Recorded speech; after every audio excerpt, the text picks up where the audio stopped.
Students, ఈరోజు ఈ video ద్వారా నేను మీకు torque acting on the current carrying rectangular coil placed in the magnetic field ఎంత అనేది డిరైవ్ చేయబోతున్నాను.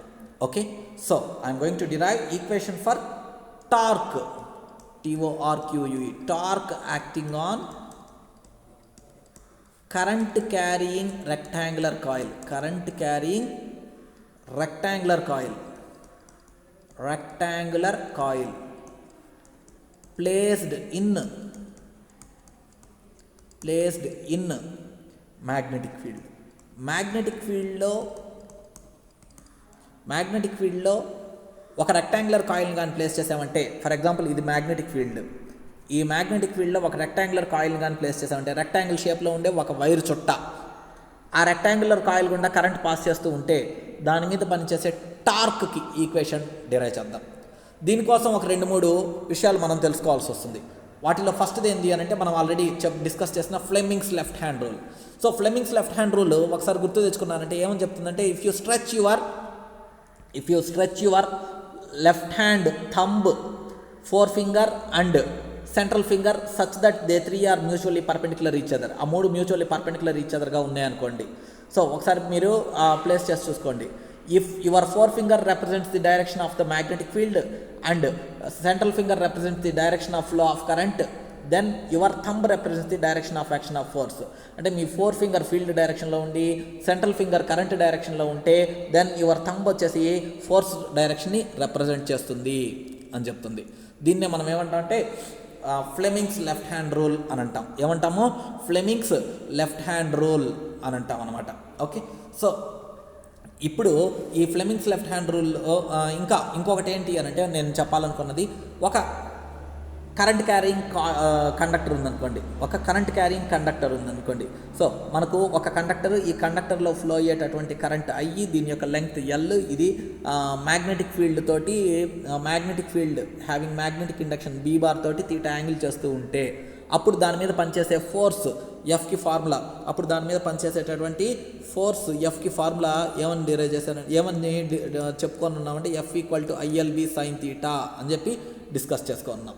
సో మనకు ఈ 2 విషయాలు గుర్తుపెట్టుకుంటే నెక్స్ట్ నేను చెప్పేది మీకు క్లియర్గా అర్థమవుతుంది.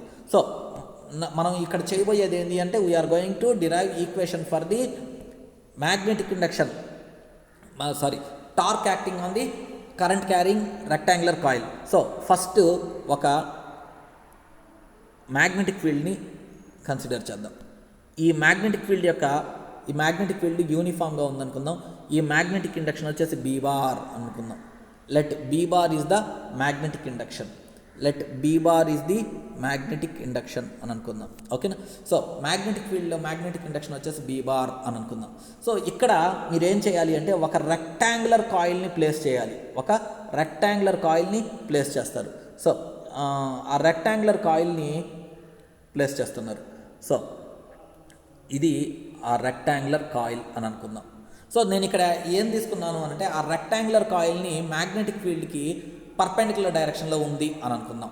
సో ఈ విధంగా మనకు ఈ లెంగ్త్కి ఇది సపోజ్ లెంగ్త్ ఆఫ్ ది ఇక్కడి నుంచి ఇక్కడ దాకా length of the rectangular coil L అనుకుందాం, breadth of the rectangular coil B అని అనుకుందాం.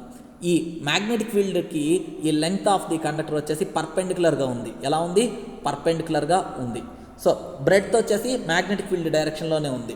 Okay, so let L is the length of the conductor and small B is the breadth of the conductor అని అనుకుందాం. Okay, నేను let small I current flows through it, దీని గుండా flow అయ్యేటటువంటి current ఎంత అంటే ఐ కరెంట్ ఫ్లో అవుతుంది అని అనుకుందాం. దీని గుండా ఫ్లో అయ్యేటటువంటి కరెంట్ ఎంత అంటే I current. So let small I is the current passing through the rectangular coil. ఈ రెక్టాంగులర్ కాయిల్ గుండా పాస్ అయ్యేటటువంటి కరెంట్ వచ్చేసి స్మాల్ ఐ అని అనుకుందాం అనమాట. ఓకే, సో ఇప్పుడు దీని మీద పనిచేసేటటువంటి టార్క్ ఎంత అనేది కావాలి. సో ఇది చెప్పబోయే ముందర అసలు టార్క్ అంటే ఏంటి, మనకు ఒక బాడీకి డిస్ప్లేస్మెంట్ రావాలంటే దాని మీద ఫోర్స్ ఎలా పనిచేయాలో అదేవిధంగా ఒక బాడీ మనకు రొటేట్ అవ్వాలంటే దానికి ఏం కావాలి అంటే దాని మీద టార్క్ అనేది పనిచేయాలి. ఈ టార్క్ని మనము ఫస్ట్ ఇయర్లో system of particles and rotation motion చాప్టర్లో నేర్చుకున్నాం. ఈ టార్క్ ఫార్ములా టౌ, ఈ టార్క్ని మనం టౌతో రిప్రజెంట్ చేస్తాం. ఈ torque tau equal to R bar cross F bar. లేదా దీన్ని ఇంకో విధంగా ఎలా డిఫైన్ చేసాము అంటే product of magnitude of force and perpendicular distance between the lines of action of force and perpendicular distance between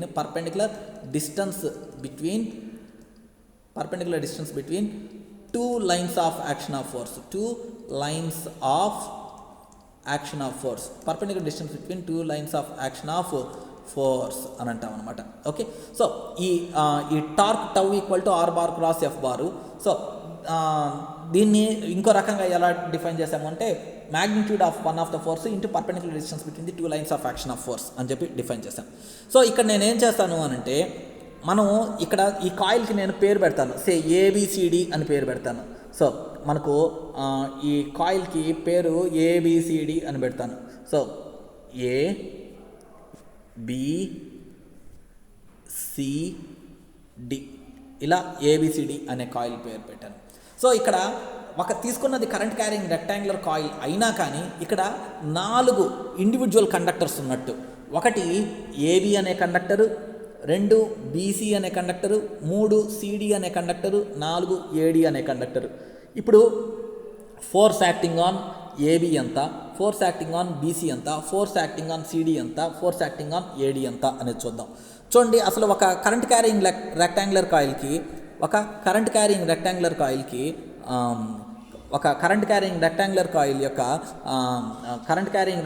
coil మీద పనిచేసేటటువంటి ఫోర్స్కి ఫార్ములా ఏమని చెప్పాను, F equal to ILB sine theta అని చెప్పాను.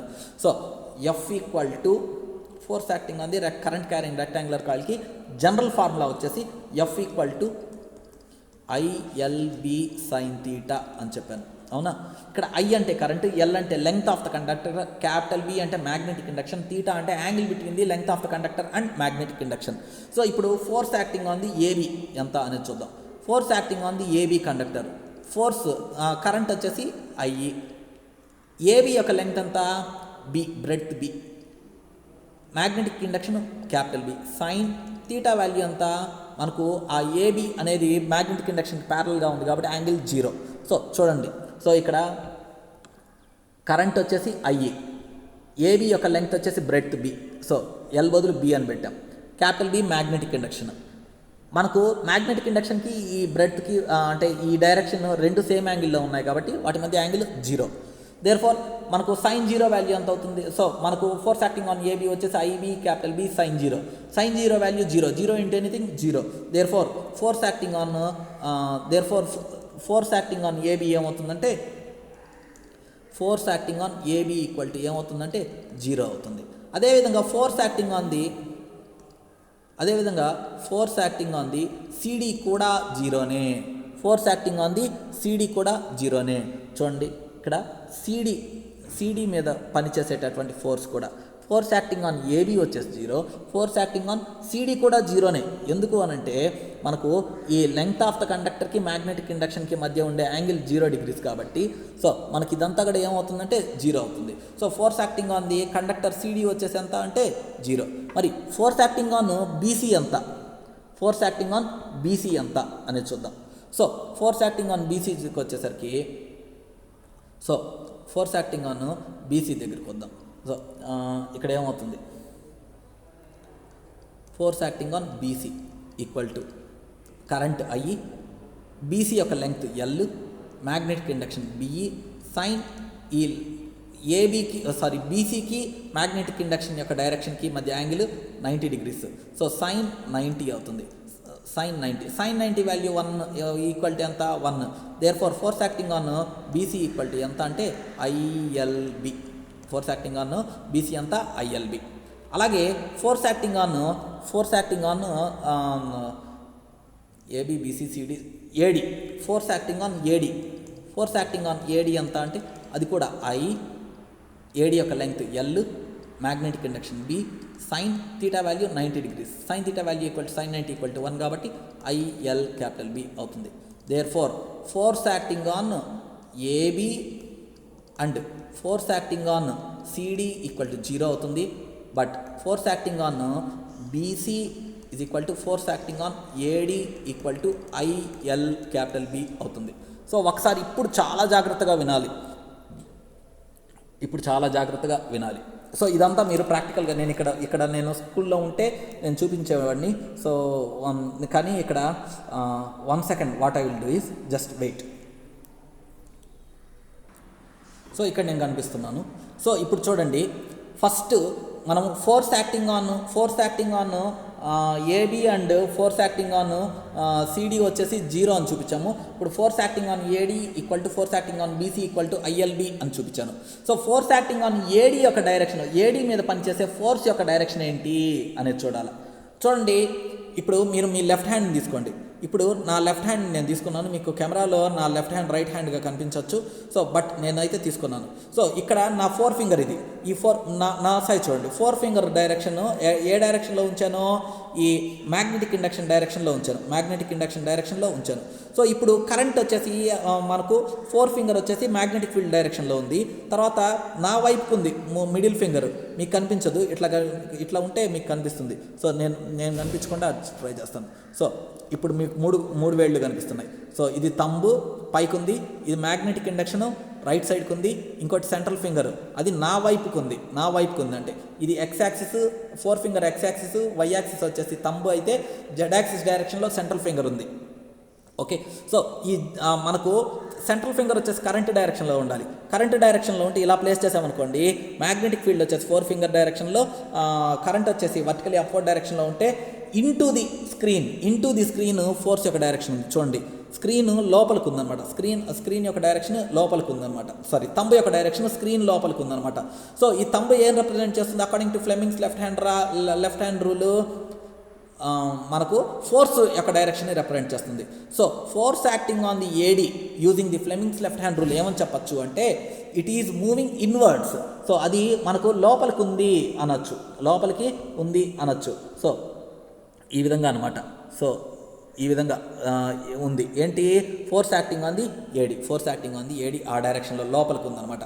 అదే మీరు Fleming's left hand rule force acting on BC, ఈ BC అనేటటువంటి కండక్టర్ మీద ఎంత ఫోర్స్ పనిచేస్తుంది అనే దానికి మళ్ళీ ఫ్లెమింగ్స్ లెఫ్ట్ హ్యాండ్ రూల్ తీసుకోండి. 4 ఫింగర్ ఫీల్డ్ డైరెక్షన్లో ఉంది, సెంట్రల్ ఫింగర్ కిందకు ఉంది, ఇక్కడ కరెంట్ ఇక్కడ కిందకు పోతుంది. సో కరెంట్ వచ్చేసి ఇక్కడ కిందకు పోతుంది. సో ఫీల్డ్ డైరెక్షన్లో 4 ఫింగర్ పెట్టాము, కరెంట్ డైరెక్షన్ వచ్చేసి వర్టికలీ డౌన్వర్డ్ డైరెక్షన్లో పెట్టాము. ఇప్పుడు కరెంట్ వచ్చేసి తంబ్ వచ్చేసి మీ వైపుకు ఉంది, అంటే అవుట్ ఆఫ్ ద స్క్రీన్ ఉంది. సో మనకు అవుట్ ఆఫ్ ద స్క్రీన్ ఉంది కాబట్టి ఇలా ఉంది. Okay, out of the screen అంటే ఇలా ఉందన్నమాట. సో బయటకు ఉంది. సో మనకు force acting on BC and force acting on AD ఈ రెండు ఎలా ఉన్నాయి అంటే ఈక్వల్గా ఉన్నాయి. అదంతా అంటే ఐఎల్బి ఉంది. అలాగే వాటి యొక్క డైరెక్షన్స్ ఎలా ఉన్నాయంటే ఎగ్జాక్ట్లీ ఆపోజిట్గా ఉన్నాయి. ఒకసారి మీరు system of particles and rotation motion చాప్టర్లో టార్క్ కపుల్ గురించి కానీ చెప్పామంటే గుర్తు తెచ్చుకున్నారంటే 2 equal and opposite forces acting on the same body at different points. ఒక బాడీ యొక్క 2 డిఫరెంట్ పాయింట్స్ మీద ఈక్వల్ అండ్ ఆపోజిట్ ఫోర్సెస్ పనిచేస్తే ఆ బాడీ మీద ఏం పనిచేస్తుంది అంటాము? టార్క్ పనిచేస్తుంది అని అంటాం. సో ఆ టార్క్ టౌకి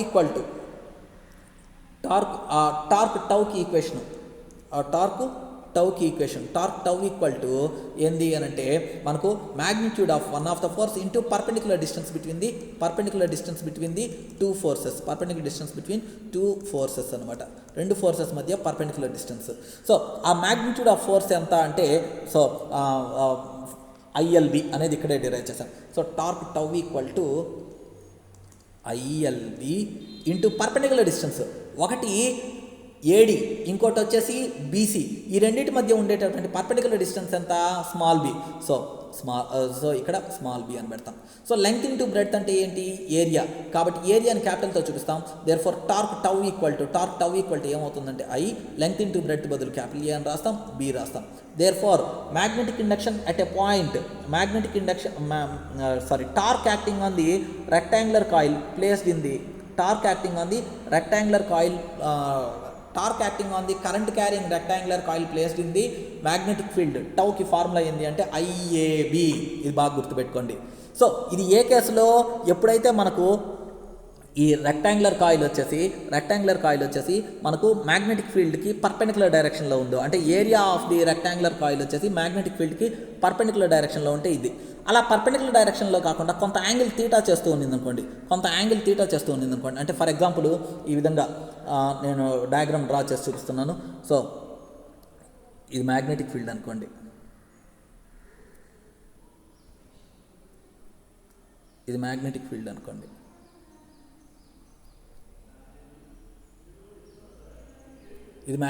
అనుకోండి.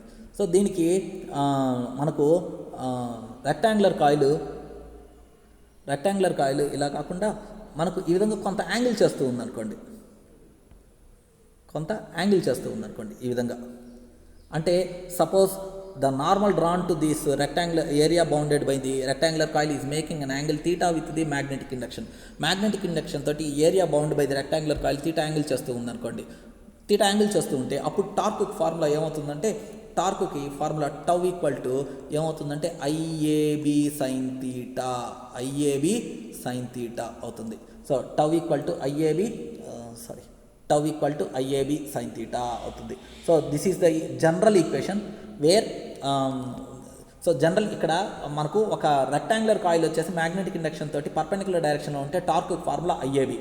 అలా కాకుండా కొంత area bound by the rectangular coil వచ్చేసి మ్యాగ్నెటిక్ ఇండక్షన్ తోటి థీటా యాంగిల్ చేస్తూ ఉంటే అప్పుడు టార్క్ ఫార్ములా ఏంటంటే ఐఏబి సైన్ థీటా.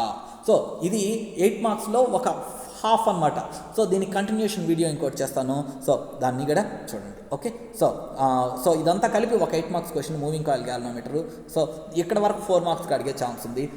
నేను నెక్స్ట్ చెప్పబోయే వీడియో ఒక్కటే 4 మార్క్స్కి అడగబోయే ఛాన్స్ ఉంది. రెండింటిని కలిపి 8 మార్క్స్కి అడిగేదానికి కూడా ఛాన్స్ ఉంది. ఒకప్పుడు చాలా ఇంపార్టెంట్. సో 1కి 4 సార్లు చూసి ఖచ్చితంగా అర్థం చేసుకోండి. ఏమైనా డౌట్స్ ఉంటే నన్ను అడగండి. Okay, thank you.